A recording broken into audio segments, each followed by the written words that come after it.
that out here.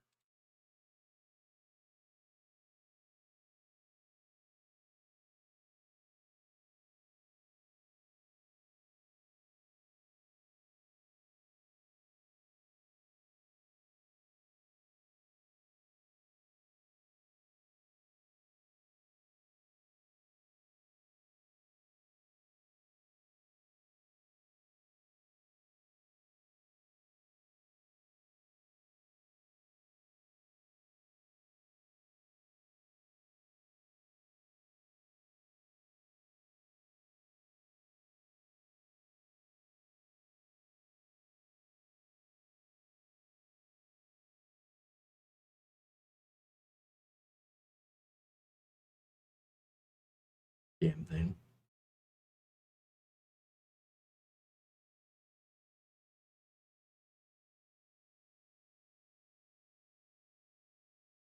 Cavities. Unfortunately, have tail opportunity for us to sue. Put them in prison. I think it's most important.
before you start your show, do you want to give everyone a quick hello? A lot of people here seem to know you, but there's 800 people watching, so they're probably wondering what's going on. Just quickly be like, hey.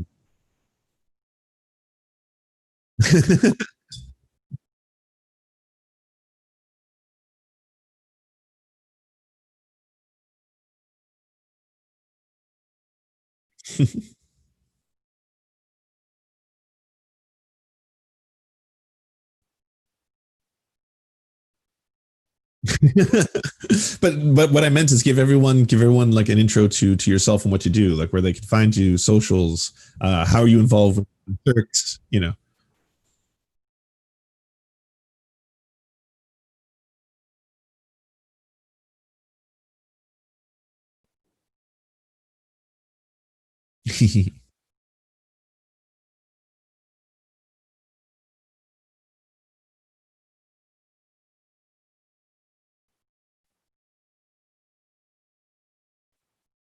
Oh, hi everybody.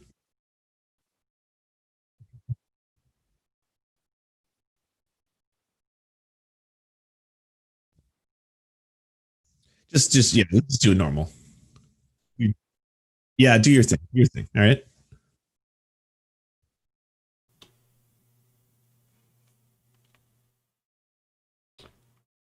Okay, that's not showing up. That is awesomely not working. Oh, I'm in trouble.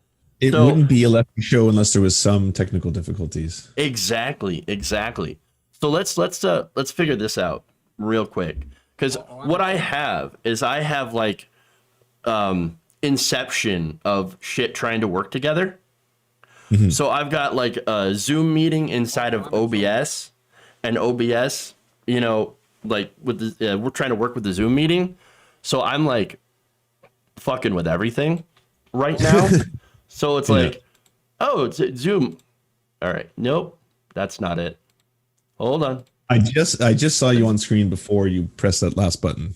That is definitely not it. For some reason, it's not showing your camera, so I can't see you at all. Oh no. I know, right? That is fucked up. So as I said before, it was either going to be really awesome or kind of a technical fucking disaster. Trying to work with this. It looks totally fine. All right, there. Yeah. Now. So now it's funny because you can see me, but my guests cannot see you. Well, I was going to say maybe play around with your Zoom settings, because I was able to turn my face on and off, and then I was able to get your background on the screen. Right.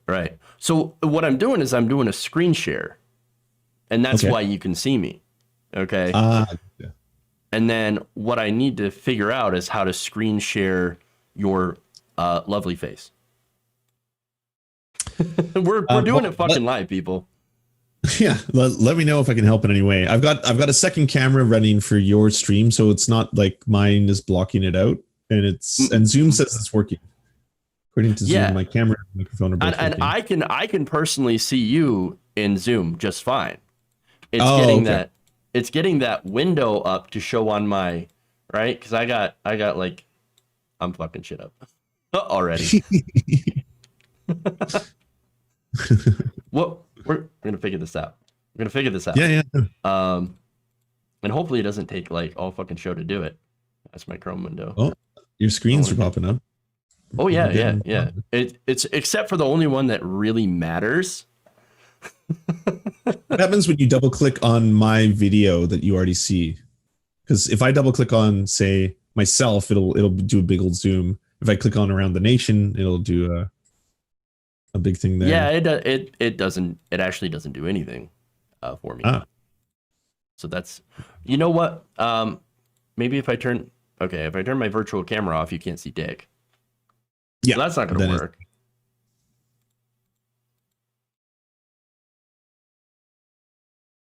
All right, so let me turn that, I guess, back on. Am I sharing the window of the whole screen? I'm just sharing the window. That's what I'm doing. Do I need to share the whole screen? Maybe that would work. I don't know. Let me do the display capture here. See if like there's like an inception full of shit right now. there. Now we're seeing the inside. We're seeing how the sausage is made. There we go.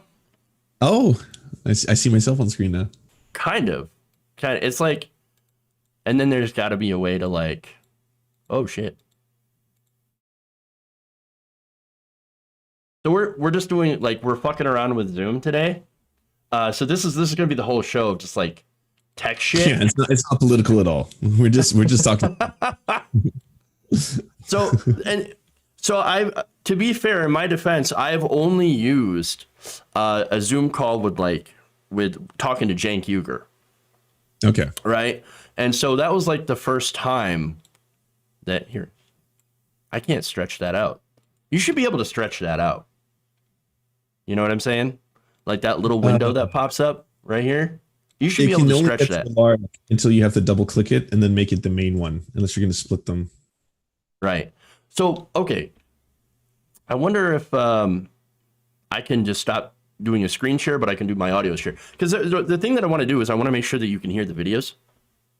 Okay. Yeah, and so that you can at least hear and see the videos that's going, because I got a couple of clips. I was going to say, worst case scenario, we can do watch together if you want to get real lo-fi. It's super simple. We could do that. It's always a possibility.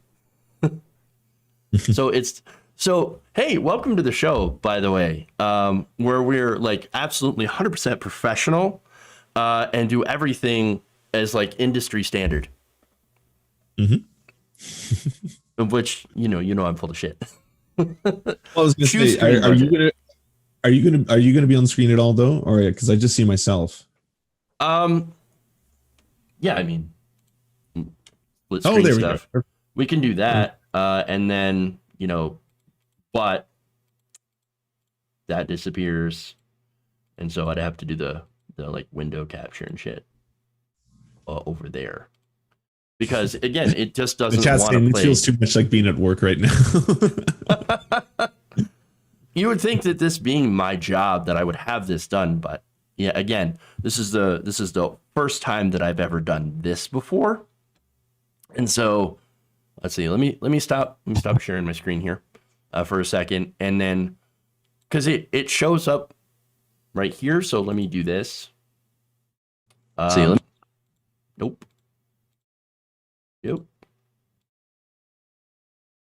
Hold on. Oh, that's so close.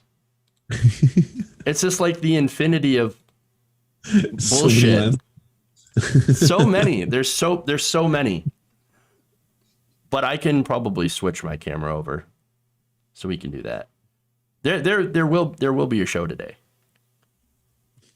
So let me just go to that, and then I mean. It's something, right? It is something. Again, we are a very professional show over here. We know exactly what we're doing. You think with all of our Soros money, we'd be really good at this. Oh, and you're trying to say help them out, Lance. I honestly don't know much about Zoom calls. I don't use the Zoom. Yeah.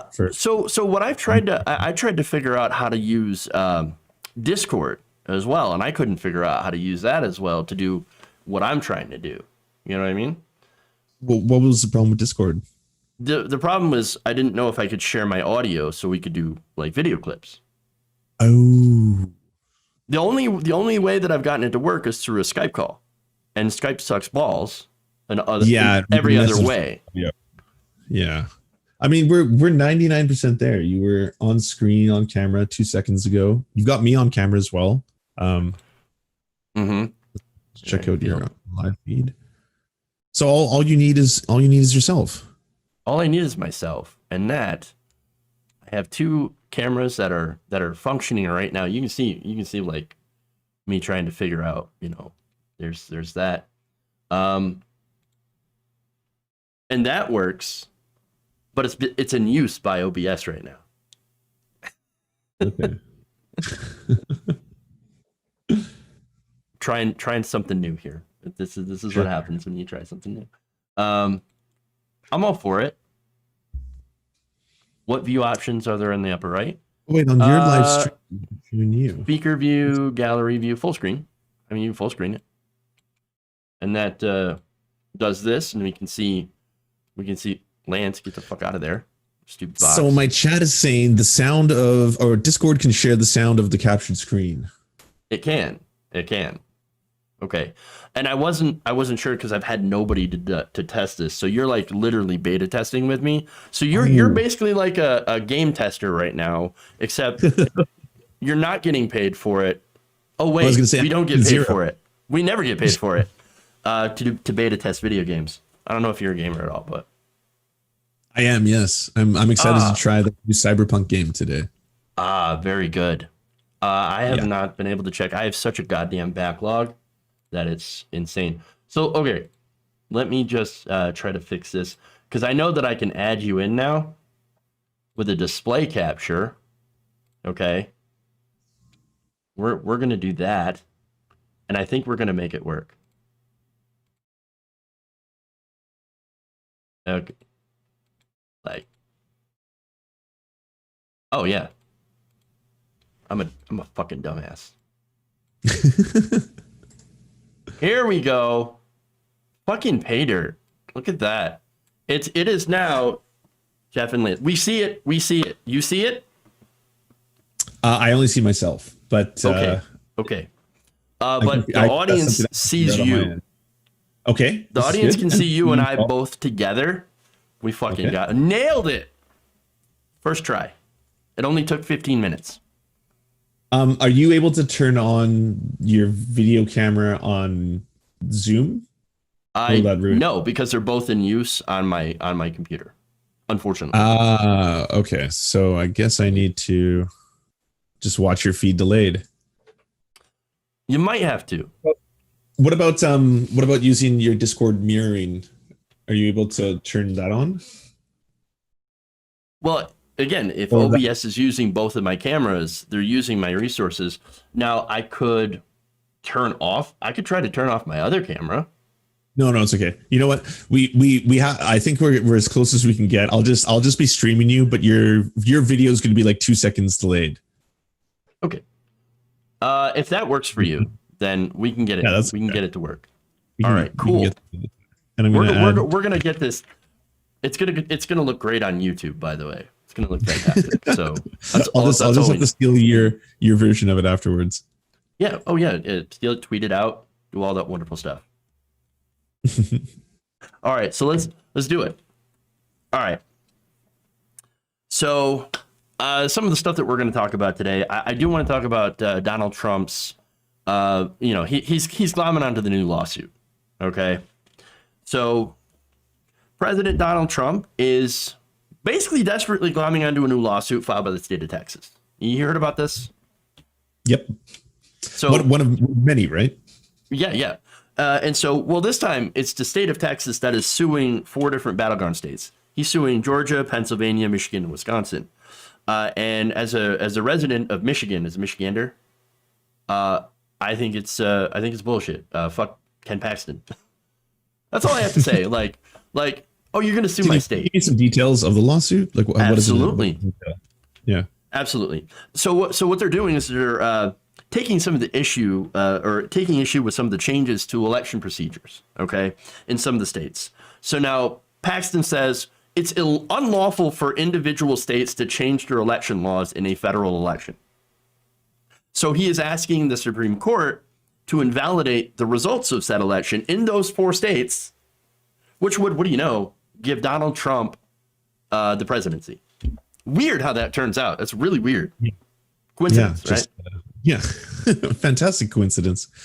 I don't know, at this point, has it not gotten to the extent where everyone can kind of sit back and be like, it's not going to happen? I don't know if a more like prescient way of saying it, but like it seems like every lower court that this has been introduced to has been like, we're not going to deal with this because this, like, you do not have the proper evidence. Rudy Giuliani's clown show appearance going around hiring actresses to be drunk in court and get documents thrown out and literally sweat oil and stuff like that. At what point does it stop? Is kind of my question. I think it'll stop after January 20th. I mean, at least in those court challenges. It's already stopped after the 8th, okay? So that was like a hard stop. So you can't, Giuliani and the rest of Donald Trump's team, which, by the way, they're in fucking quarantine. because they have COVID. Yeah. Yes. And so, and Giuliani in between breaths of his, ventilator or whatever, he's like, we're not giving up. like he's gonna come out as like Darth Giuliani, okay, or Darth Rudy, right? And be like, we will continue to fight. But that's so appropriate because it's going to be one of those like, take my mask off. He's like, Father, you'll die. He's like, take my mask off. He's been one of the key proponents of saying like, I wouldn't say he's an anti-masker, but he's definitely been like, they're not necessary. Everyone was. Sorry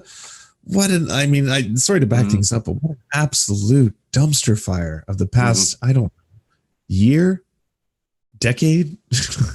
At least for the last 4 years. I'm obviously this goes into like a meta discussion of like, how this the conditions of the last couple of decades have led to this very moment. It's like the fucking culmination of everything that's happened in the last 20 years since like even 30 years, like since Ronald Reagan. 40 years, Jesus Christ. True. Ronald Reagan destroying, workers' rights here in America, conservatives taking over the Supreme Court, basically implementing neoliberalism, spreading that around the world, making that basically the ideology, the economic powerhouse that is fueling everything right now. And the saddest thing about that is wages stagnating from that period until today, and yet the cost of healthcare, housing, schooling, going up exponentially during the exact same time. Like, the conditions that created Donald Trump aren't or shouldn't be a mystery to anyone, right? Like the same poverty that affects people who are aware of this, who might have class consciousness, however you want to say it, that same poverty affects rural America. Like those white Americans that everyone right now, they're calling them white trash and racist and hicks and all these other terms. Sorry if that is a little too inflammatory for your stream. But those same people are experiencing the same kind of alienation that everyone else is. And they're being told very succinctly by people like Tucker Carlson, for example, that it's the globalists, that it's the immigrants, that it's the other and stuff like that. So it's no surprise to me that 70 million Americans would vote for a man like Donald Trump, like an outright disaster of a human being, an incredibly misogynistic, racist, a rapist, right? But at the same time, they don't see it like that. They see it as if their needs aren't being met by the liberal elites. And look, you also, and I get into this, like this is a constant theme on my show. Conservative media. It is all about how conservative media pushes the narratives. And unfortunately, these narratives like continue to spread because of the distrust of the corporate, mainstream media, which is also kind of fucked up a lot. And so you have a situation where you have CNNs of the world that give neoliberal talking points all the time, and the MSNBCs of the world that are kind of backing them up as well on that, and they're pushing like hardcore Democrat Party, which like, look, I'm a member of the Democratic Party, okay? I support and voted for Democrat. I voted for fucking Joe Biden, okay? I didn't like it. I felt dirty, but I still did it. I still fucking did it. I voted for Justin Trudeau. I voted for Justin Trudeau the first time. Exactly. 100%. Yeah, but like, exactly. Of course, it was a strategic vote because at the time I had to get rid of Stephen Harper and you had to get rid of Donald Trump, right? So like, I think there's nothing wrong with that. It's the sad reality of the world we live in. Like obviously, both of us probably would have wanted to be in the Bernie Sanders timeline, but that could be just cry on in front of each other. Yeah. Instead, of course, we're stuck in the timeline of Hell World.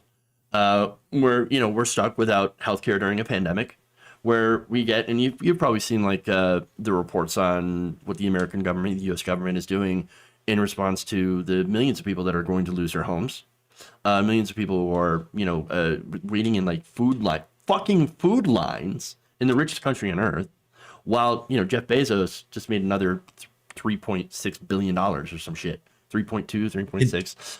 What does it even fucking matter anymore? It's more money than anybody could ever spend in their life. Mm-hmm. It's well, not to mention when you see those food lines, when you see those like actual literal lines of cars in the US, like I made a tweet about it. I was like, wow, Venezuela's doing real rough. Because like that's the thing they're always saying. They're like they're eating literal rats on the streets in Venezuela and all these communist countries and stuff like that. I was like, well, look what is happening in the richest country on earth right now. Like they're unable to even feed their citizens in a time of a crisis. Pandemic, But see, that's the thing. They're perfectly able to do that. Right. Perfectly True. able. The government just came together in rare bipartisanship effort to pass a $740 billion defense package. So we've got food lines. We are bombing the shit still out of several different, probably more of the countries than that, more countries we even know of. Okay. And yet, okay, we choose not to feed people. We choose not to feed people while we do all that stuff. We that's the only way that they will ever come together and do anything, is when it benefits the military industrial complex, when it benefits corporations, when it benefits, anybody other than regular taxpayers. Because right now, understand, and you probably know this, I know you're Canadian. You're our, I live in Michigan, you're our hat. Okay. And you must be looking down, because I've talked to other people who are Canadian as well. And I've had them on the show plenty of times, a lot of friends who are Canadian. Okay. And they say, we look down at America and we're like, what the fuck are you doing? What is wrong with you? Well, the metaphor used to be that you are the nerd and there's a cool party going down below you, and every now and then you want to walk down and be like, hey, how's it going? Can I have a beer with you? And now they're that has evolved into you're the nerd living above a meth lab that seems to keep exploding right below you. That sounds about right. I mean, I don't look to the U.S. at any point and think honestly the most common feeling and the most common emotion is sadness, not anger or not any other emotion, because I don't want millions of Americans to be homeless. I don't want millions of Americans to not have health care. I don't want millions of Americans to be going through all these problems. To me, that's terrifying, and that should be terrifying to everybody, not just because of humanity, which seems just the basic reason, right? But because that destroys all economies. There's no such thing as Canada living in a bubble while their largest trading partner right below suddenly has the largest unemployment since the Great Recession, suddenly has the largest housing crisis since the Great Recession. That will have a ripple effect around the entire earth. The same thing that applies to China as well. People who are well, the Chinese virus was created so China could become a new superpower. I was this will devastate everybody, right? Yep. There is no winners in the situation. So right. That's one of the reasons I was working on the behalf of the Bernie Sanders campaign as far as I could, right? We developed a mobile game to try and promote him. I was doing canvassing because you were allowed to as a Canadian, because I genuinely thought that if Bernie Sanders could get in and at least enact some of the changes that are necessary, that will help uplift everybody as a result. Right, yeah. Right. And I appreciate that as an American, trying to get Bernie Sanders in, because, look, I've said this before. Bernie Sanders is a centrist, right? He's center of the road when it comes to the rest of the world. We are so far insane in this country, in America, and we have such a profound impact on other countries. Look, okay, so to kind of get into Canada a little bit, let's just talk about Ford, Mr. Ford for a second, right? Doug Ford, okay, and the Ford family themselves, okay, and their insanity that was pretty, Trumpian. That I would say. And so this is the kind of thing that we are, kind of exporting to the rest of the world, other than the millions and millions, of course, of guns that we also do. That's us. Yeah. Yeah. Which one did you want to talk about? The crack smoking mayor of Toronto, who's no longer around, or his brother, Doug, who's the current ruler. I guess for any of your listeners who don't know, the Ford family is a dynasty in Canada that are deeply entrenched, very, very wealthy, a long history of just tons of different things, racketeering, drug dealing, embezzlement, numerous scandals, endless scandals. Rob Ford made national headlines when he became the mayor of Toronto, who was also seen smoking crack in a video, as well as a handful of other things. But all that stuff is it's superfluous, because at the end of the day, these individuals are really, really good at cutting all social programs wherever they go. The province of Ontario has been pretty progressive. It was one of the first provinces to introduce things like $15 minimum wage, for example, to try and offer post-secondary education at such a reduced cost that it might almost be free. Things like that were starting to develop and grow, and the Fords came in and they've effectively tried to gut every social safety net there is.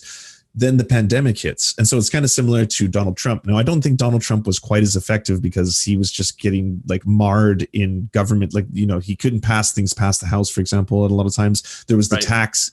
His big tax bill was basically his crowning achievement. That was one of the things that he got through. But otherwise, he wasn't able to get rid of Medicare, get rid of Medicaid, or even get rid of ACA. Like he's been trying. He's trying to. He might. Right. When is that going to the Supreme Court? That's pretty soon, isn't it? It's all pretty soon. Yeah. And look, even if that fails, the conservatives are not going to stop in this country. And that's the other thing. And just to kind of circle back around. It is the end result of conservatism over these last few decades is a Trumpian figure who basically is a soft authoritarian, a soft fascist, or at least in a completely, ineffectual fascist, as most are. Yeah. Well, I know people are always like, well, there's, Hitler was actually a Machiavellian genius. And I was like, no, he wasn't. No. there's a lot of mistakes along the road. For sure. I mean, one thing I can tell you, especially for a big contrast between our two countries, is that Canada, we have a parliamentary system. And I know Canada's a cartoon land and it's not real, but a parliamentary system is basically... Oh, no, that's Australia. Australia doesn't exist. Exactly. Or New Zealand. Yeah. Everyone who's part of this, the colonies, the good old colonies from the good old days. Yes. We still have a system where you vote for your MP, but it's not an end all be all. So you form a government if you have a certain amount of seats. If you have a lot of seats, you have a majority government. That's where you have supreme ruler. You can do whatever you want. Currently, we have a minority government. So the Liberals in Canada, Justin Trudeau, they are the minority. Now, they're upheld by the NDP, which is the party that I often always vote for. That's ruled by Jagmeet Singh, and that's the party that is socially democratic. They're far further left. They're for unions, worker cooperatives. Healthcare is a human right. They want to push for housing as a human right, taxing the rich, all the stuff. Like, that's my jam. It's not left enough. I'm further left than that. But it's in terms of electoral politics and viable electoral politics, that's what I steer towards. So Jagmeet Singh and the NDP under the pandemic pushed the Liberals, and this is the great thing about a minority government, to get a system called CERB in Canada. And CERB means that every single Canadian who asked for it, and this is a no questions asked thing, you would log into a website, you just log in, you put in your information, and you say, I would like to apply, and boom, $2,000 a month into your bank account every single month. And that was it. There was no vetting process. You didn't have to go through wait in line in any kind of a place. This was all on the internet, and you could do it in a matter of minutes. So that honestly was remarkable. Like, it saved lives. It prevented people from going homeless. It prevented people from starving. It kept the country afloat. And yes, it racked up a massive deficit in the process. But had you not done that, you would have seen the same situation you're seeing in the US, right? Which is, people need to pay their rent. They need to eat. And if they can't go to work or their works are shut down or whatever it is that is happening as a wide scale pandemic, you were going to see these catastrophes. Yeah. And again, this is exactly what the end result of all this is going to be. And to get back to President Trump, is he concerned about this? No. But let me give you a tweet here. Here's what he says. The Supreme Court has a chance to save our country from the greatest election abuse in the history of the United States. 78% of the people feel no, the election was rigged. And so that's the focus. And I mean, going back to, like the Democrats in our government, which is always divided, because we can't even pass a budget. Okay, we haven't passed a budget for as long as I've been doing politics. No, I'm serious. So it's always been like a 1-year continuing resolution. And so it's like, yeah, we agree to kind of fund the government a little bit, but that's it's barely that's it. Like, we're not going to really do anything else. Continuing resolution after continuing resolution, because we can't get together to pass a functional government unless it's like military funding, then we're all over that shit. Yeah, of course. Although that was weird, I will say that Trump was trying to veto that last one. That was interesting. That's because he wouldn't go after internet companies. Yeah, that's it. And so that's it. Yeah, and so I don't like people posting mean things about me on Twitter. I think everybody should be punished. I'm for free speech. No, are you suggesting he's petty? Maybe a little bit. The thing is, the people that support him the hardest and the most on YouTube, especially, would get the first to get shut down. Mhm. They would go after the right first, and then of course they'd come for the left for anything like remotely progressive and going after establishment politicians. It'd be complete remaking of the entire internet. For one, like no company would open up their forums whatsoever, like to anything that wasn't like heavily moderated in every sense of the word. Okay, only the very most milquetoast moderate comments like this site is great can be allowed, or I agree with you 100%, and that's it. But I mean, he I don't doesn't know what he's asking for. Yeah, no, absolutely. That's a tough thing for me to try and bridge the gap with people who are either, I don't know, liberals. I don't really speak to a lot of conservatives, but like the idea that these tech companies, they are monopolies. They're the very definition of them. They control the entire platform. Like the public forum that we used to have where we would meet in the town hall, like hear ye, those days are gone. It's now we fight in the shores of Twitter and Facebook and TikTok and all that kind of stuff. As long as it's just a handful of like 4 or 5 corporations that control all of that, well, then there is no such thing as free speech. Like these free speech absolutists have to kind of come to terms with that. Like it's a company that is controlling your language. It's not the government. It's not big bad government. It's big bad corporations. Yeah, and that just goes, of course, to how conservatives don't understand what the fuck they're talking about half the time. I mean, true when it goes to the Constitution, true when it goes to the Bible, all this stuff. I mean, numerous examples. All right. Kind of got off a little bit off topic. So let's just go to something else. Actually, this is related to what we were just talking about. We've got Fox and Friends. They're kind of pissed off a little bit. Okay. And so I know it's going to be like a slight delay on this video, but let's do it. All right. So I'm going to have to play it and then play it on you. Yeah. Which is always a delay on this video. You'll hear it, though. Let's do it. You will hear it, though, so you might have to mute it. Play it and then play it. So one of the hosts of Fox and Friends, Brian Kilmeade, is not happy with YouTube's decision to ban videos that promote conspiracy theories. Brian Kilmeade is not happy with YouTube's decision to ban videos that... Whoops.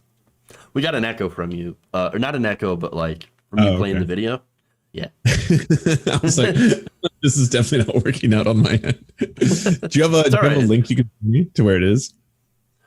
You should be able to see it. So let me try this, or at least you should be able to hear it. Okay, wait. Maybe I'll mute. I'm going to mute myself in your feed. To decide that any conversation or postings about election fraud is not going to be posted on YouTube. So I guess I have no shot, guys, of having that segment, which I was lucky enough to interview those 2 attorney generals, of going on YouTube. I'm very disappointed. But in all seriousness, it's unbelievable the way these big tech companies are flat out taking the incoming and being biased because they just want the outcome. The outcome is Joe Biden president. Before the election. Right, and this is more of an example because the election's not certified of them doing it. All right, so you get that? All right, cool. So you're muted. And I'm unmuted. I did it. Okay, it all worked. Everything worked. It was great. Awesome. Great experience. All right. We should do this again sometime. No, totally. I'll have to set up a few things before, but nice. It worked. Okay. Yeah. Okay. So I can respond to that right away if you want. Absolutely. So this is the same thing I've been saying. I haven't had the pleasure of saying it to Fox and Friends. So if they're listening, I don't know if they watch your show, but hello. Let me just say this, because I usually say this to Tim Pool or Stephen Crowder's and all that.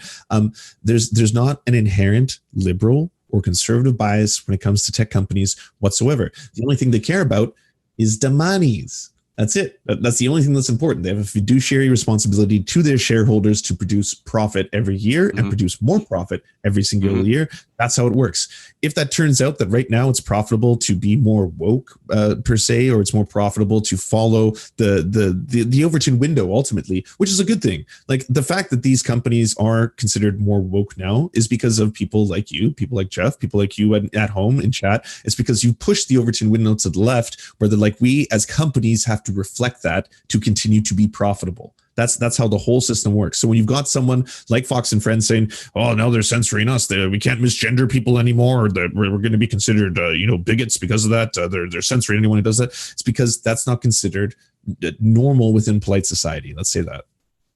Yeah, no, you're absolutely correct on that. I like my meat tight. That's Brian Kilmeade there.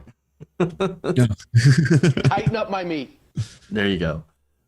Can you believe they actually had a segment where he said that? All right, so no, it's so you're absolutely right on what you're saying. You know who wasn't right? Brian Kilmeade, because that's not what they're doing. So here's what they are doing, right? So the Associated Press says that YouTube says it will start removing newly uploaded material that claims widespread voter fraud or errors that had changed the outcome. Okay, so they're saying that any new information or any new videos filled with misinformation or disinformation will be banned.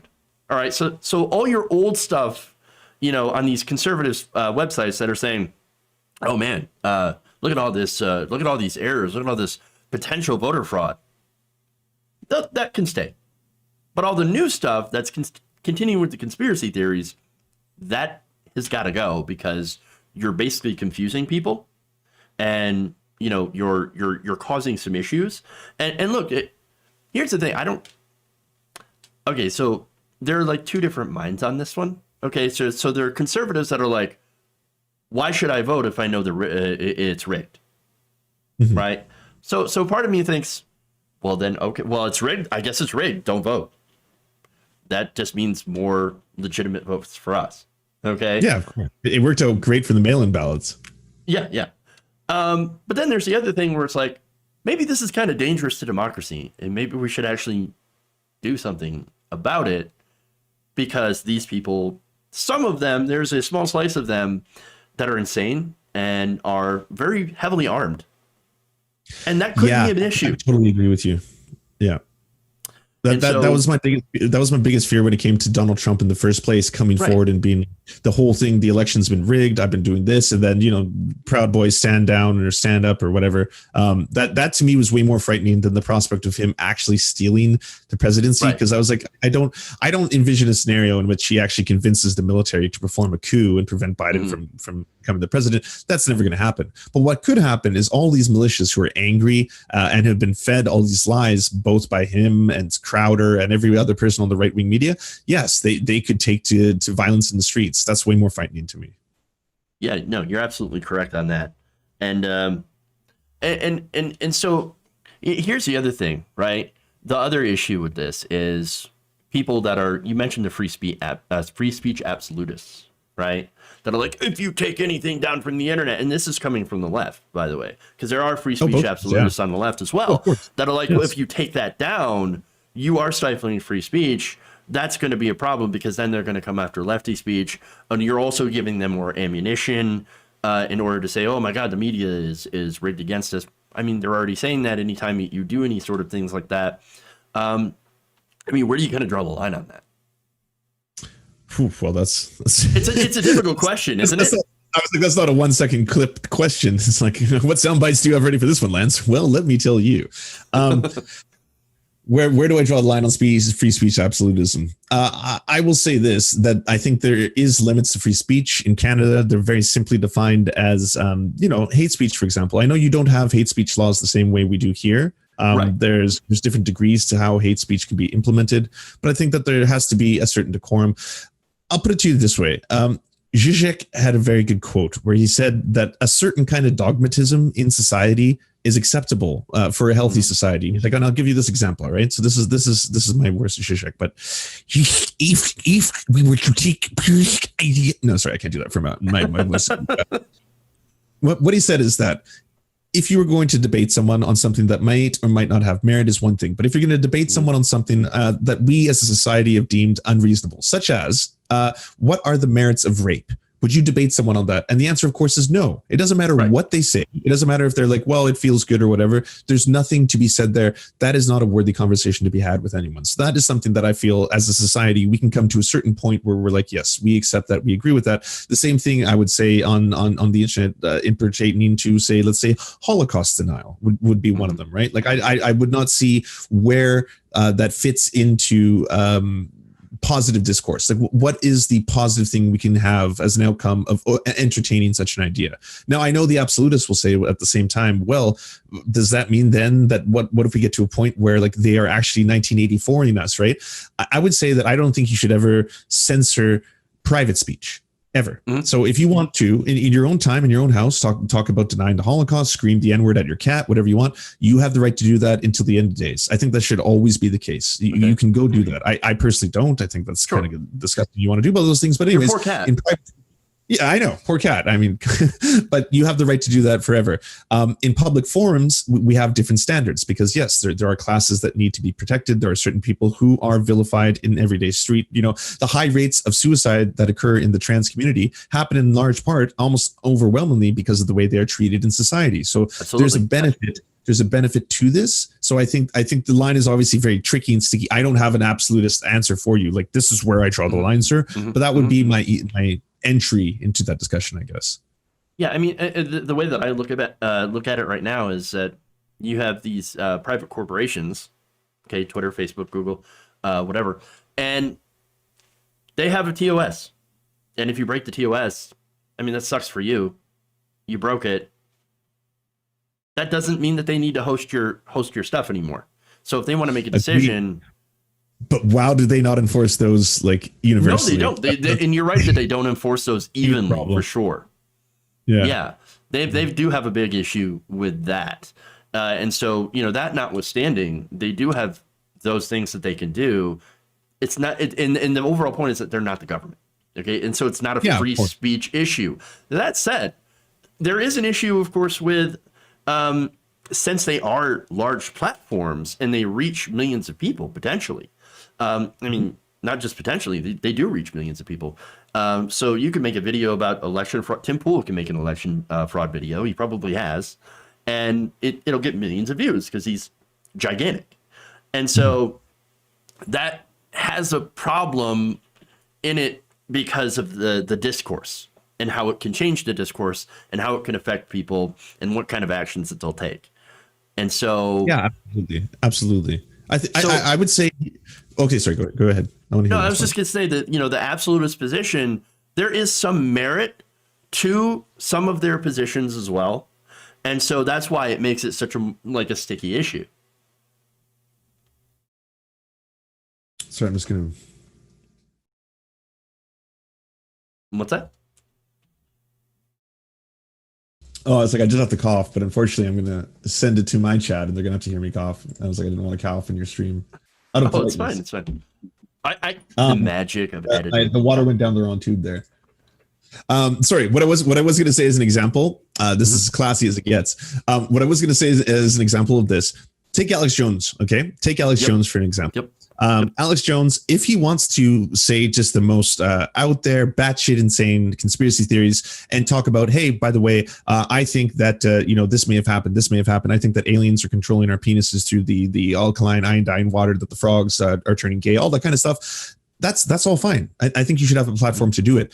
Where you cross the line for me is A, doxing people, and B, threatening people directly, such as the Sandy Hook kids. I think that's not a hard thing for everyone to agree that was posing a direct danger to both the parents and the potential, children and other relatives of those families. That's very simple to me. So right there, I think you have the right in these public spaces to talk about things that may not be of the mainstream. Again, are far out there, and we don't need to censor that. But if you are going to directly dox, attack, or cause harm to people through your speech, then there should be a limit to it. Yeah, I think that's a real good line. Also, my chat is asking for this. I will eat your ass. There was a request for that, so the Alex Jones soundboard. What are they asking for? They were asking. They were asking for that. No, they wanted me to play the Alex Jones clip that I have in the soundboard. I want to show you my new COVID mask. Oh, please. Oh, I won't hear it though, will I? I think you did. No, it never popped up for me. It never popped up? That's weird. It's all right. I'll just have to live with him in my head already. I'll just go with that. All right.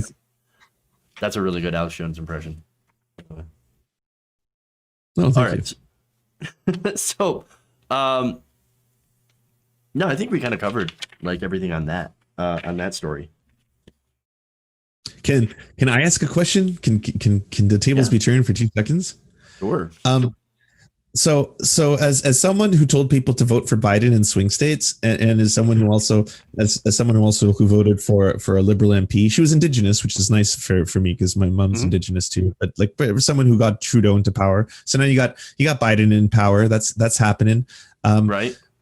What's going to happen now? Because there's like no progressives in the cabinet. There's a lot of neoliberals and deeply entrenched warmongers and Mira's there too, who really scares me. They all actually, I think maybe the only one that doesn't really scare me is John Kerry, because John Kerry worked on the Paris Climate Accord. So there's that. But otherwise, I'm pretty frightened. So can you defrighten me? No, we're fucked. And that's our show, everybody. Thanks for tuning in. I got Jeff Waldorf here from TYT. So not to get all doomer on you, but really, I mean, we are not going to get, and we knew, and so I'm one of the people that knew that this was going to be this way coming in, and so I'm like, hey, we got to get rid of the fascist. That's priority number one. We are not going to get a progressive cabinet. If you are thinking that there's going to be a progressive cabinet, you are going to be very disappointed, because it is going to be exactly what it turned out to be, a bunch of neoliberal ghouls. Why? It's because every time a neoliberal is voted into office, you get neoliberal ghouls. Now, is it as bad as it could have been? Well, we don't have Rahm Emanuel, at least, who thinks liberals are fucking retarded. That's what he said verbatim. Don't come after me for that. That is a direct quote from Rahm Emanuel. Okay, that's what he thinks about liberals. I couldn't imagine what he thinks about progressives. Because, again, he said that in the context of, I think,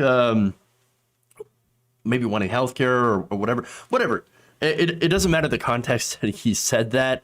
I mean, it does, but it doesn't. You know what I'm saying? This guy he could have. He's a horrible human being. That's true. I didn't even think about that. Rahm Emanuel could have been part of the administration, but that shouldn't be the bar. You know, right. It shouldn't be like, well, we didn't get Rahm Emanuel, so the revolution is upon us or something like. No, but that's about as best as we can expect. I mean, Xavier Becerra was also put in for HHS, which isn't bad because he's a proponent of Medicare for all. So there's one slight, kind of victory on that.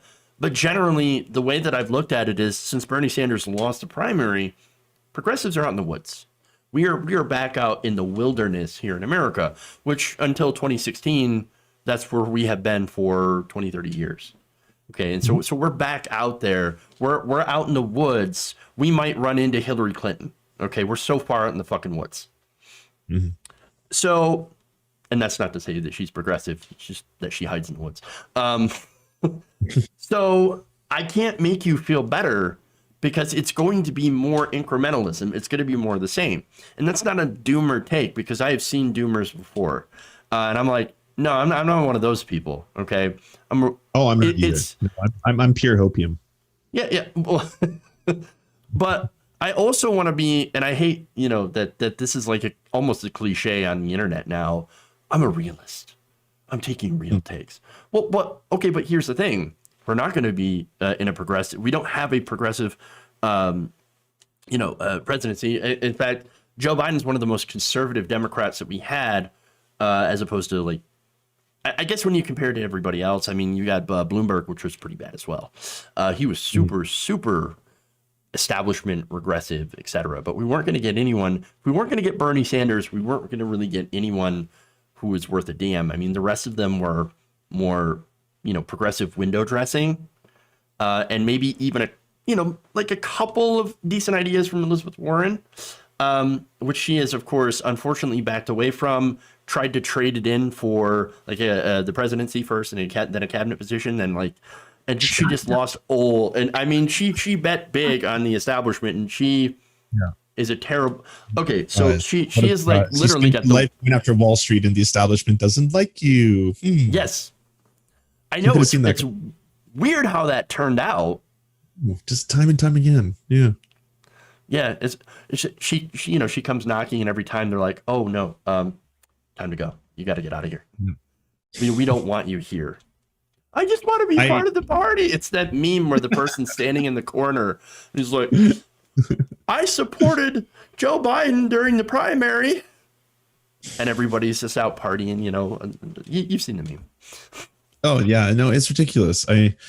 She sold it all for nothing. It's like the end of the Lord of the Rings, right? That was the meme I saw, but she just got nothing for it. But I agree with you.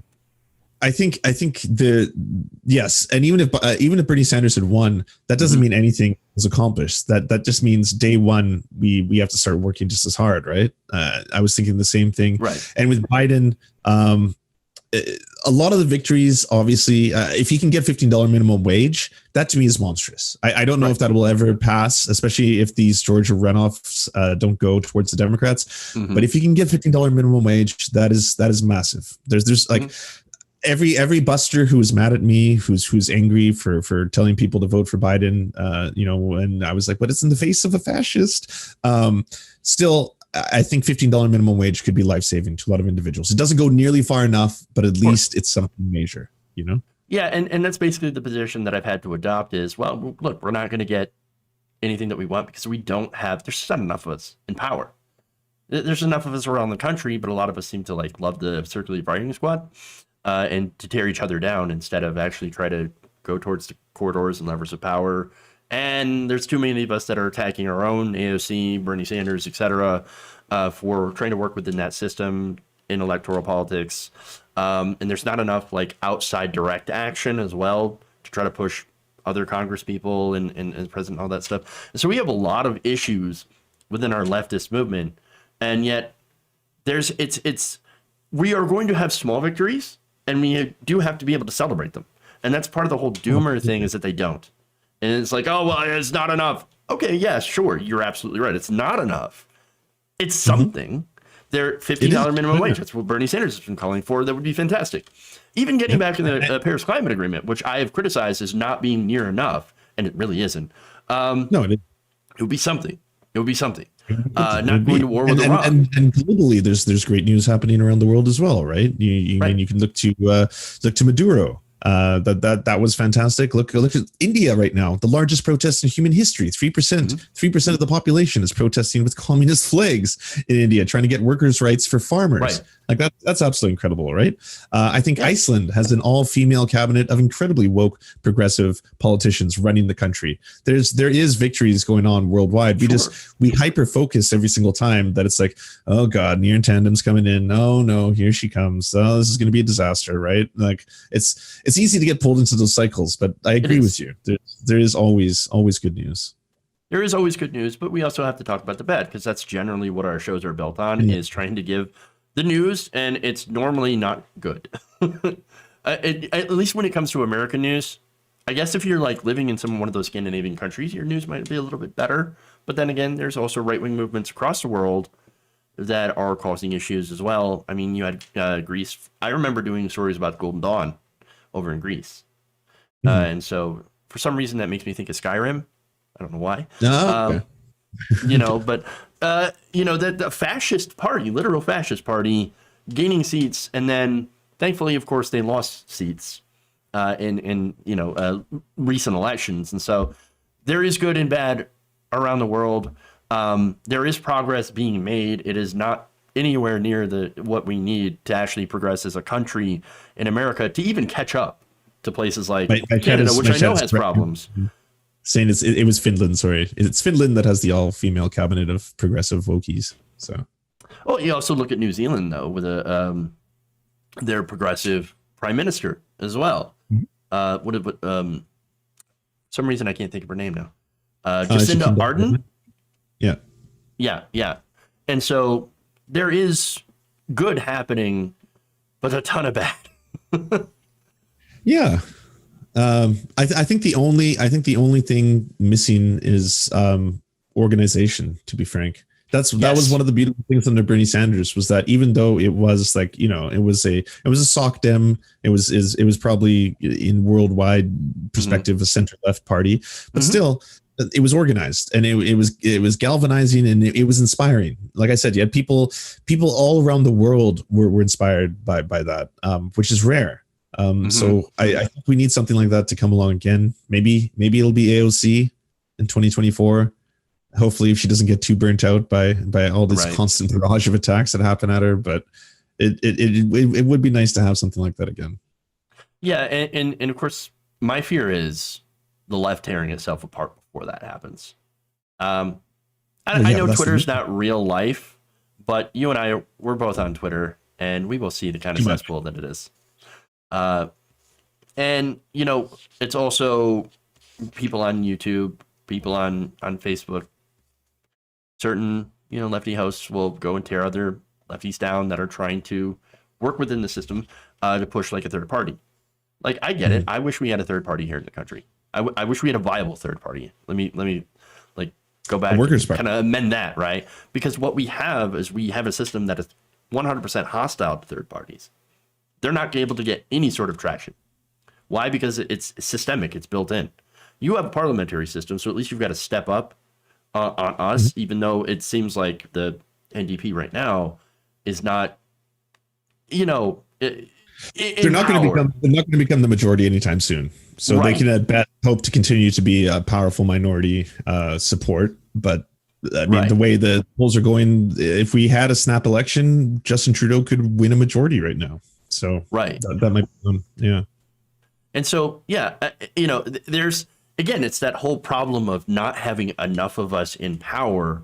And, maybe there's like a messaging issue that progressives have as well. That seems to be a problem. Like, we're not good at getting out our message. We're not good at organizing. Even though in a lot of ways we actually really are good at organizing, but like staying together after the organization and trying to turn that action into like electoral wins.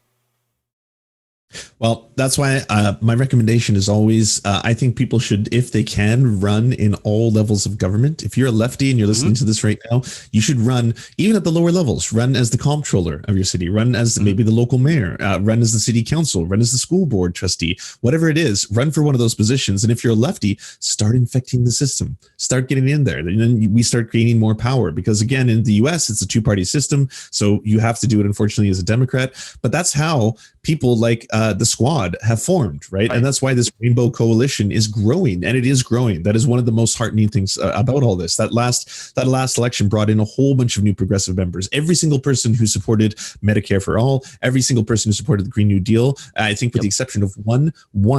So that is incredible. And that is what has to be done going forward from the electoral standpoint. And if you don't want to be involved in that, because it takes a strange narcissist to want to become a politician, then get involved in other things. Direct action, mutual aid, incredibly important, right? Yes, those two things are probably the most important things ever. The government isn't going to help us. The conservative, the Trump administration in your case and the liberal government in our place helped us a bit more. But ultimately, people have to help each other. If there's long food lines, right, and you have an ability to help out, then do that. Involve yourself in that. And that does win in the hearts and minds of people way more than a campaign ad, way more than seeing something on screen. If you have someone who's like, hey, here's a literal fucking meal, hopefully this will help you eat for the next week, right? Then they're gonna be like, well, I was very generous. What are they about? What's that rose on their shirt? What's that that hammer on their shirt? What does that mean, right? Like that, then they'll be way more interested in joining movements and stuff like that. Yeah, absolutely. Again, it's that inside-outside strategy that I've been talking about for quite some time in the show. Pressure does work, but also electoral action. We can't give up on one and do, and not do the other, or we can't do one and not do the other and expect to get anywhere. And we also have to understand that it's a slow process. It is a slow burn.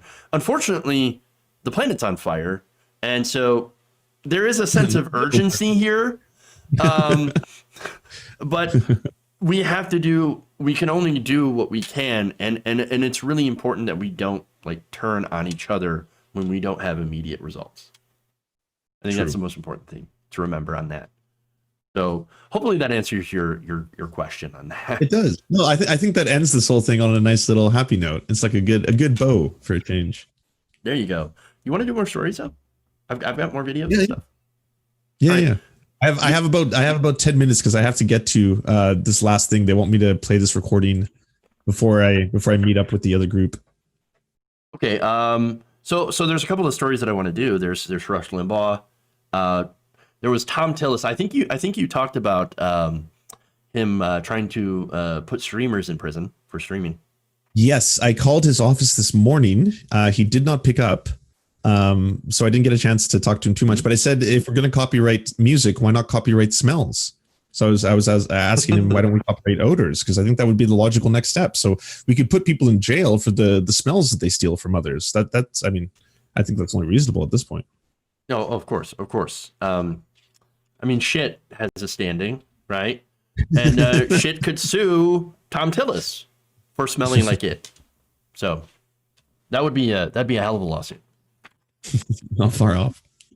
Well, okay, so you already talked about that. And then there's a study that finds that some of the worst people are out there dining, the dining experience of people during COVID.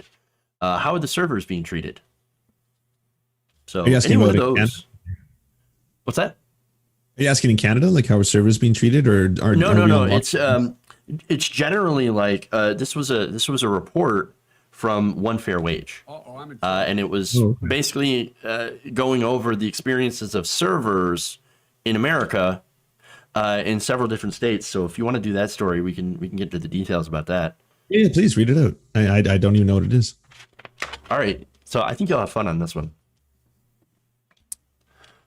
So while most people, of course, are taking the pandemic pretty seriously, right? We're masking up. You're masking up, right, Lance? Of course. Keeping your distance, 6 feet. Yep. A lot of us are staying home. I've been home. You know, I work from home, so it's kind of easy for me. And this is, we're doing all this, of course, amid one of the worst spikes in coronavirus in America. I don't know how you're doing in Canada. Probably a little bit better than we are, but now we're doing really bad. Okay, well, we're going to take the #1 award for being the worst country on coronavirus because of the people that I'm about to talk about. So these are the people that are flouting social distancing. They're refusing to wear masks or anti-maskers, and they have decided that it is their sovereign right to eat in at Applebee's. Like, that's enshrined in the Constitution. You ask them, you'll be like, oh yeah, it's our constitutional right to eat indoors. So let me get to this report, right? So people over at One Fair Wage. Now, lefty communists, right? They're against freedom. They hate freedom. They love masks. Masks are about control. And something about 5G being injected into their face. I don't know. Anyway, so these people had did a survey of about 1,600 food service workers, right? This was between October 20th and November 10th in 5 states: New York, Massachusetts, New Jersey, Illinois, and Pennsylvania, and Washington, D.C. So you want to know what they found? Not only are servers receiving shitty tips, but they're also being harassed for wearing masks and socially distancing. That is so fucked up. Like, isn't it? On so many levels. Like, I mean, I don't even have a funny joke there. Like, that's ridiculous. No. Like, those are frontline workers who are putting themselves in danger every day and getting harassed for it on top of everything. Oh, yeah. Oh, it gets better, too. Let me read some of the details. In some situations, food service workers reported enduring something called masculine harassment. And so what it is that it's where restaurant goers will request that the server remove their mask to gauge how much they should be tipped. Take your mask off so that, I can see how much I want to tip you. Holy shit. Yep. The whole study itself was titled, as a result of this phenomenon, "Take off your mask so I know how much to tip you."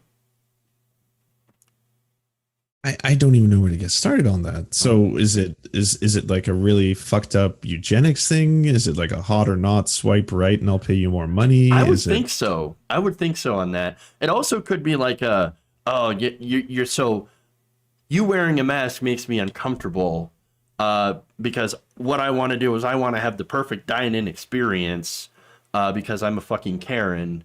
And I want to make sure that everything goes back to normal because I don't believe in this virus hoax or something. Gee. I don't know what kind of I honestly don't quite understand what people are thinking when they go and do this.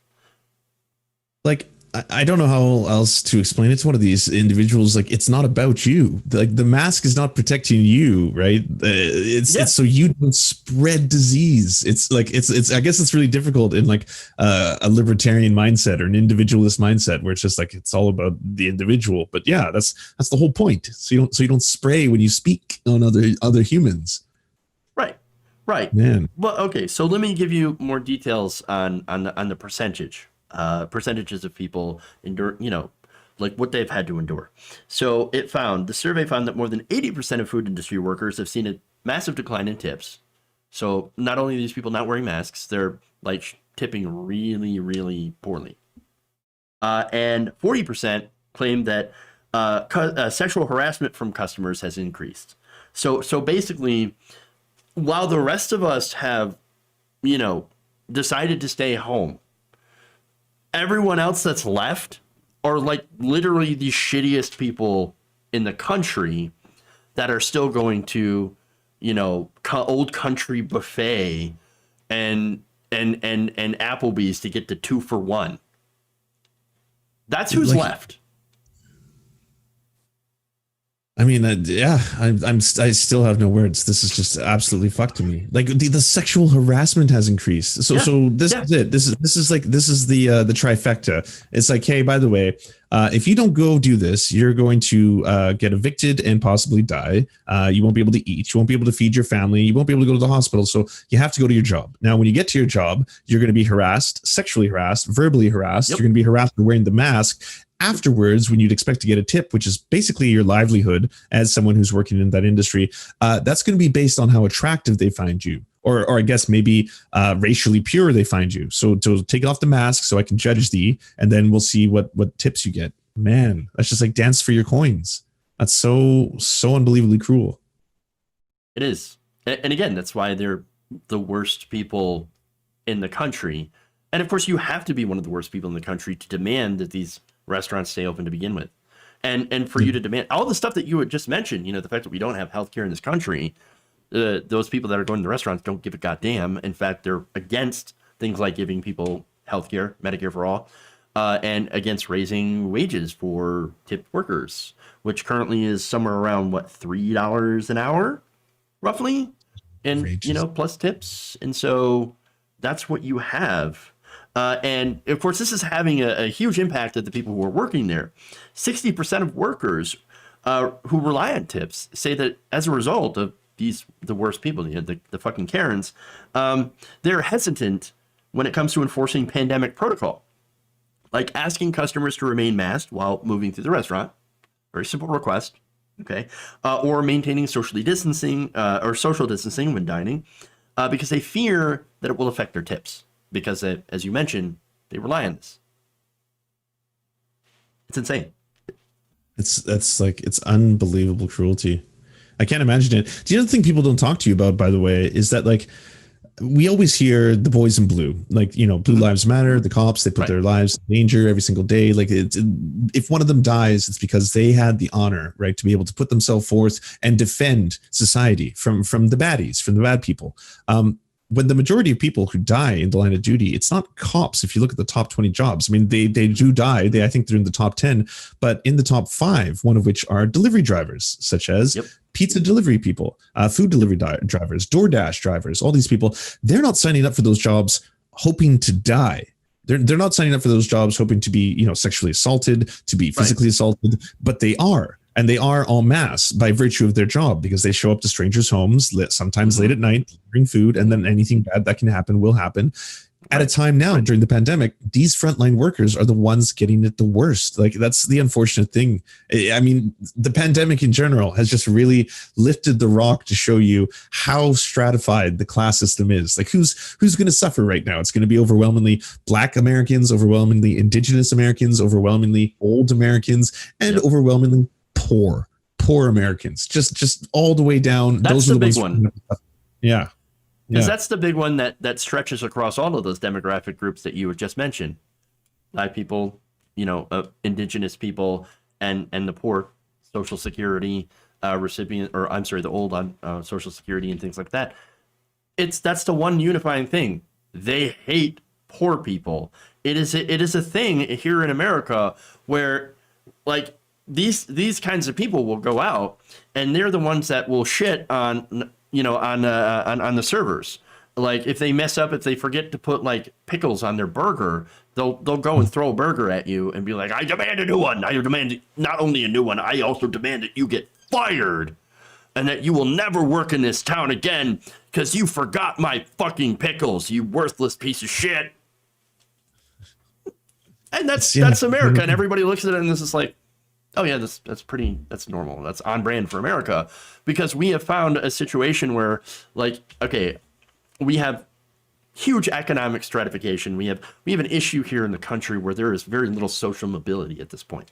Okay, and so there are people that are middle class that are hanging on to that by their fingernails. Okay, because they haven't got a wage increase in decades, right? And there are people, those same people. Some of them will look down on fast food workers and people that are making minimum wage and think, at least I'm not that guy. Yeah. Well, that's always it, right? At least I'm not a janitor. I'm not a burger flipper. Exactly.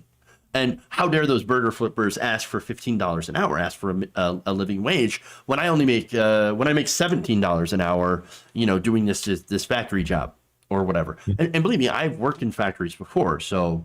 Like, I didn't make $17 an hour. I made at most $13 an hour. And so, but there was that mindset, like, well, at least I'm not one of those people, there you go. And so I'm better than you. Basically, I'm better than you. I've worked harder than you. I put myself out there better than you. And so therefore I get to treat you like garbage because I'm a step above you. Because I worked hard to get here. You didn't.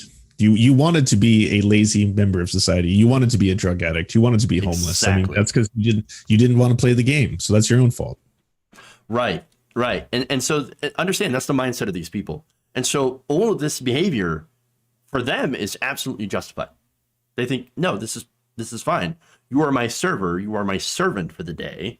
And how many coins that I will, that I toss you at the end of the day is 100% inherently your fault if you don't get a good tip, and your reward for serving me justly, as you should. I think the fact that I'm having a conversation with somebody called, with a channel called the Serfs is very sort of appropriate, right?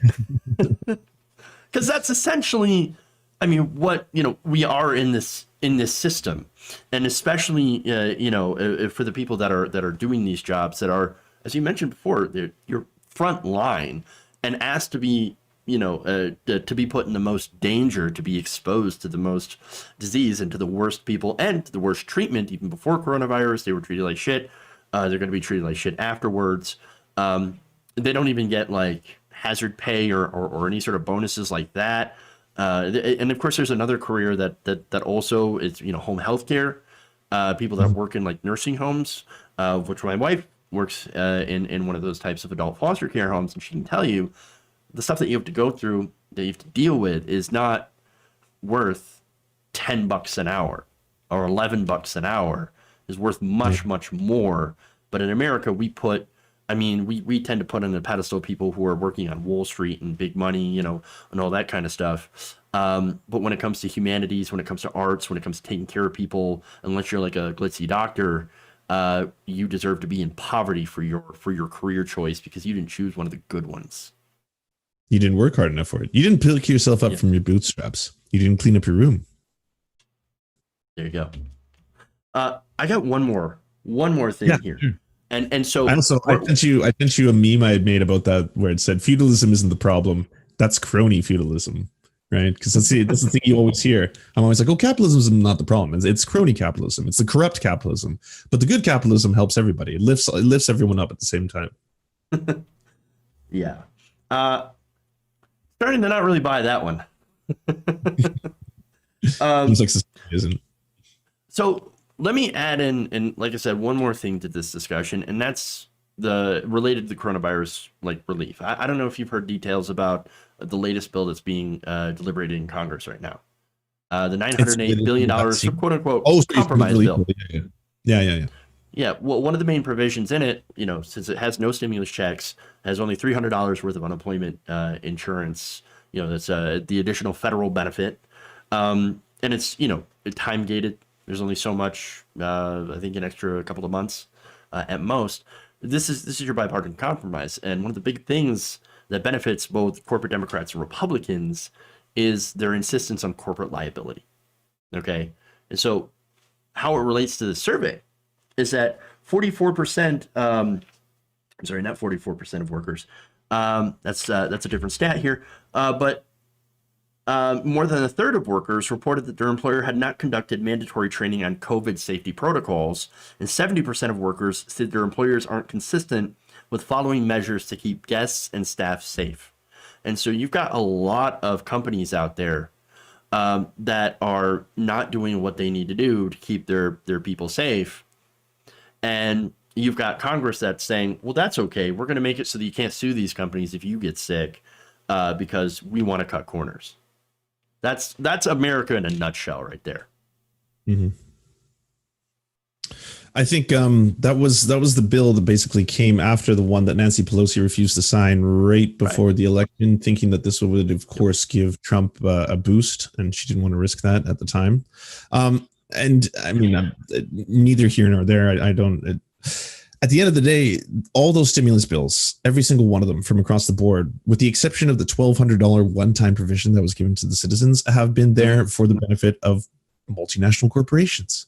And that should disgust everybody, because at this time, at a time when people are literally dying on the streets, when they're, it's an actual pandemic, it's not the time now for, can we save the cruise line industry? Can we keep them afloat? Like quite literally, can we provide billions and billions of dollars in subsidies of your taxpayer dollars to be able to keep this industry that shouldn't exist in the first place? At a time when climate change is just running amok, do we need the cruise line industry? Did we ever? But I mean, I'm just picking on them because they're low hanging fruit. There's a lot of different companies and corporations that should not be getting government subsidies anymore. Chiefly amongst them, the oil and gas sector. And I know whenever I say that, people are like, well, then how will we ever get the energy we need? I was like, the extraction of the energy isn't the problem. They're actually making more money than ever before. We as taxpayers shouldn't be helping that. We shouldn't be helping out companies that are killing us. I don't think that's a wild idea. At least I hope not.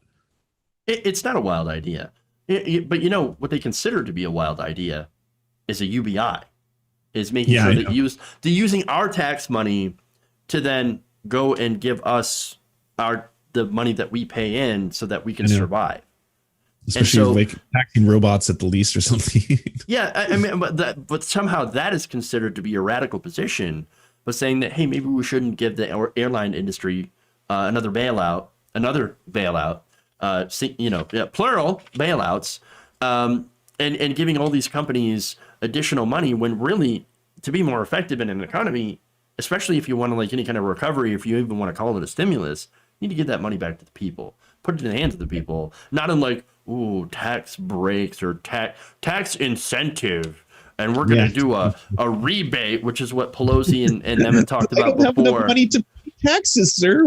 Exactly. What rebate out of zero? Is there a rebate for $0? Or any sort of like credit or something like that. No, we need money in our hand. Where's the fucking money? Yeah, give us our. I don't know. Does a lot of your audience listen to Richard Wolff? Do you guys cross over at all? Are they? I'm not. I mean, I think a lot of my core audience is familiar. As so far as a big chunk. I get a lot I'll of my views. quickly rattle you one of his big theories in relation to the UBI.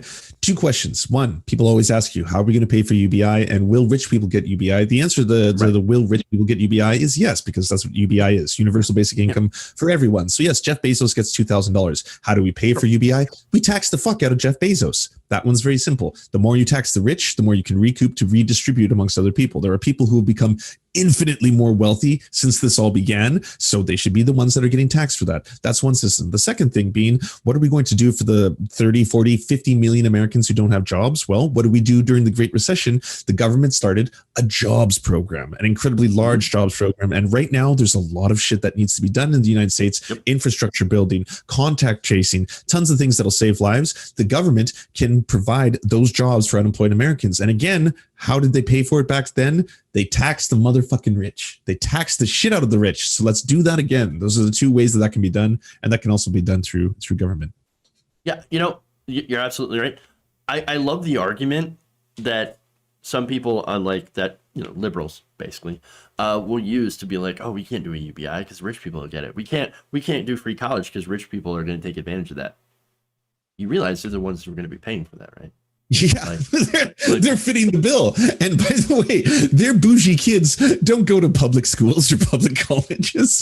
They go to private schools and private colleges. They'll be fine. Don't worry. You don't need means testing right here. Right. Yeah, and even so, like, I don't give a shit. Okay, if your bougie kid wants to go to a public university, that's 100% fine by me. I don't care. Because you're going to get taxed for it anyway. So it's like you're going to be paying their way and the way of several other, thousands of other people. Yes, absolutely. Yeah. And then maybe they'll become friends and share ideas, and who knows? Yeah. See, this is how it would work if we had a functional country. Yeah. But we do not. Yeah, and trust me, Canada's no better. I've been talking. Sorry to all your listeners. If any of you have been listening to this and thinking that Canada is some like utopia, we're horrifying too. All right, we are just absolutely abysmal towards our Indigenous population. We are still involved in a eugenics program. I'm not saying like back in the day. Today, as of now, there's like I think a 2019 study that came out that thousands of Indigenous women under our public healthcare system had been coerced into becoming infertile. So we're doing fucked up shit all the time. All right. Tons of conservatives. We have the KKK. We have white militias. We have all that fucked up shit. It's everywhere. Don't worry. There are just what I usually say is just look to other countries that are doing things. And in this case, Canada did things better than the US with the CERB giving the $2,000 per month. Take those examples and let's try and emulate them. I say the same thing about things in the Nordic model that work way better than us, right? In terms of prison reform, in terms of policing, in terms of what city budgets should go towards, in terms of paying for post-secondary education. In Finland, not only do you get post-secondary education for free, they pay you. Like you get paid as a student to take and live. And so you have money for your housing, you have money for your school, your books, all that stuff. So you can finish post-secondary education. Like that sounds outrageous. That sounds like communism or something, but it's not. That's a capitalist country working just more equitably distributing the wealth towards the citizens. That's how it should work. But agreed. Again, it doesn't. And it's going to take a lot of work to get us to that. But I don't want to detract from your excellent points and your kind of good ending on that one. Are you like out of time? Sorry, I'm pretty close to it. I have to. All right. I also have to. So yeah, I'm okay. So I'm gonna have to let you go. That sucks. But would love to have you back on, or would like to be on your show. That'd be fun. Absolutely. Hey, this was a pleasure of a crossover. It worked out outside of our technical difficulty stuff. I think we did a really good job. Let me give you a quick story about when I talked with Jank, right? So I had Jank on the show, and we did this kind of similar effed up thing, this time with the sound, where he couldn't hear me for like about a half hour. So I'm sitting here running around doing tech shit, trying to figure it out. And he said, well, let me just do something. And so here's what I see from his screen. Oh, I can hear you now. It was on his end. So I was like, oh, I can hear you now, and I'm like running around with like a chicken with my head cut off, because like, yeah, because I'm like, oh, Cenk Uygur's going to be on the show. It's kind of a big deal because first time I've had him on the show, going to talk to him, and then that happens, and that's every broadcaster's nightmare is having somebody big. Like imagine you get Anna Kasparian on your show, right? And that happens. I would not be able to live with myself. I'll say that. It's a fucking nightmare. I'm sorry, Anna. No. If you're watching Anna, that won't happen. I promise. It'll be totally professional from the start. And you know what? I through this experience, and I appreciate you beta testing with me, making sure that it works. So it works. No, I'm glad. Yes. I'm really glad it worked. Hey, let's do a cross. I'll do a quick shout out and do the same thing. So everyone, if you enjoyed the sound of my voice and the silliness, I do political comedy 5 days a week. You can check me out everywhere social media is sold at the Serfs TV. So twitch.tv/the-Serfs-TV, youtube.com/the-Serfs-TV, twitter.com/the-Serfs-TV, etc. You will find the surfy stuff. Awesome. And yeah, by the way, I subscribed to you on Prime. With Prime. Oh, so nice. I'm just gonna help him out. Help this lowly surf out by giving him Bezos money. Nice. Want those Bezos bucks. We are progressives. We're supposed to help each other. That's what we do. Agreed. All right. Well, thank you so much. Here's where you promote your social media before you leave. Absolutely. So if you want to follow my dinky tiny ass little Twitter account in which I shitpost everybody, and you've probably seen it, Jeff's Politics. It's real simple, at Jeff's Politics. That's on Twitter and of course YouTube, youtube.com/Waldorf Nation. That's how you can subscribe to us there. Or we're also on Twitch at Jeff_Waldorf. So it's twitch.tv Jeff_Waldorf. So that's how you can find me. So thank you so much for sharing me with your audience on Twitch. You guys are Jeff. Thanks for having me on. This is actually the first time I've been involved in anything TYT Nation or Surrogate or anything in there. So thanks. It was really fun. Yeah. Hey, yeah. Awesome. Glad you had a good time. I did too. Thanks a lot.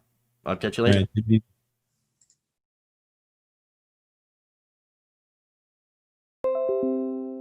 All right. Hey, it worked. So that was an awesome discussion here. Make sure to check him out, as I said, or as he said. Thank you, everybody, for going around the nation with me today. Hey, there we go. Appreciate it. Before I go, I actually want to see if there's any donos here. One here is Danko Bangle says, I bet you Ted Cruz is brown-nosing to be Donald Trump's VP. Interesting. Coro points out that Ford has cut the heart out of social programs in Ontario. And that was for Lance, but still, I appreciate the comment. And Harold, I already did your whatever soundboard stuff. I will eat your ass. All right, there you go. All right, everybody. Thank you for going around the nation with me today. Much appreciated. We'll see you all later.